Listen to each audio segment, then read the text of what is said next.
This is Mining Scout on tour in August 2018 at Diggers and Dealers in Kalgoorlie, Australia.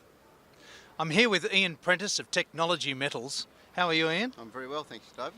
It's good to catch up with you again. We last spoke in March of this year. We did. You've been very busy with a PFS, a pre-feasibility study on your Gabonintha vanadium project, and you planned that the PFS would be completed in June, and congratulations, it was well achieved in June, and all credit to you.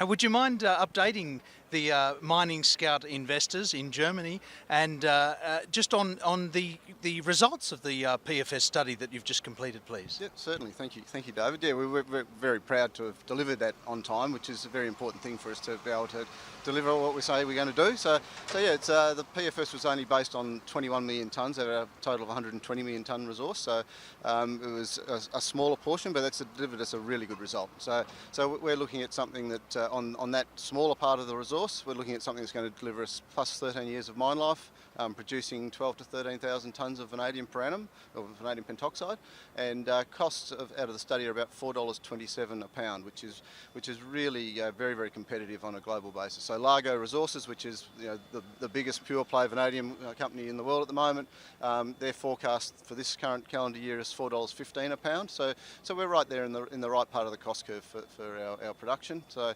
yeah, it's a really good result. And a payback period of 2.5 years. That is very impressive, Ian. Yes, yeah, exactly. So I think that the economics of the project are quite compelling. So less than 2.5 years payback on what's a $280 million capital expenditure. So that just demonstrates the strength of the cash flow of this project to less than 2.5 years of payback. So absolutely. No, that's brilliant. And on the capital expenditure, the pre-production capital there, have you got ideas on how you might meet that at this early stage?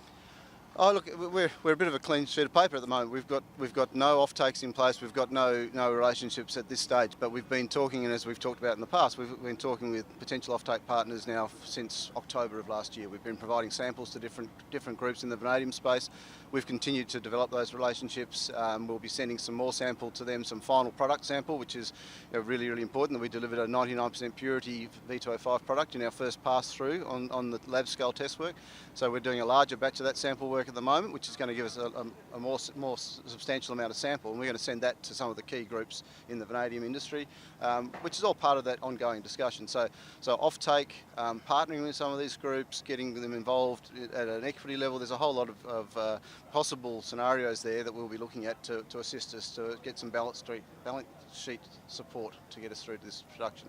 Yeah, brilliant. And as far as the valuation of where Technology Metals is now, it seems as though the value at this stage is very much off the radar as far as people are concerned, and that there's a long way to go. There's a lot of uplift opportunity here.